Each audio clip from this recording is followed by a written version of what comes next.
Hello, my name is Ellen Mayer and I work as the Collection Development Deputy Librarian and I'm a member of DAC. DAC is the Director's Administrative Council, a senior management team started by Herbert Muesler, our previous director, a few decades ago. DAC is a highly competent and task-oriented group, and many of us have been in the library for over 10 years. So at the library, DAC is the top level of management. It consists of the director, the assistant director, and 6 managers or deputy librarians. There are several department managers that work under the managers and the deputy librarians, but the 8 of us make up the primary decision-making group. Each of the department managers have a more specific focus and work at some of the branch libraries around the city. The membership of DAC has stayed the same over the last couple of years ever since Bill took over.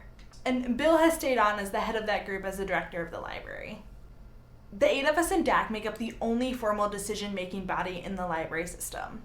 We have 2 primary objectives as members of DAC. The first is to provide the director with guidance on long-term strategic policy issues, and the second is to update one another on departmental activities.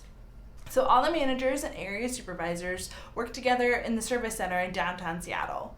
But many of us have directors and managers who work in the branches, so we travel to meet them regularly. As a collection development librarian, I oversee the video loan policies.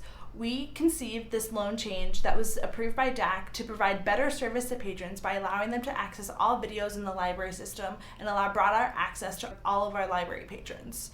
We conceived this as a 6-month pilot based on recommendations from the Director of Media Services and the Video Policy Committee. So the members of DAC and I thought of this policy, but the implementation didn't really go as well as we wanted. The staff and patrons responded quite negatively to the policy changes. We thought we were doing the library patrons a service by extending these loan periods, but it became obvious very quickly that they hadn't thought the implementation strategy through carefully enough. We had a lot of patron complaints, a lot of comment cards that the frontline staff took from the patrons directly and then worked their way up the ladder through managers and then eventually to DAC. So during the 6-month pilot period, we surveyed patrons about the new loan policy. We sent them comment cards and we emailed them and asked for their questions in person after they checked materials out. And after assessing those comments, DAC decided to change the loan period back from 14 days to 10 days.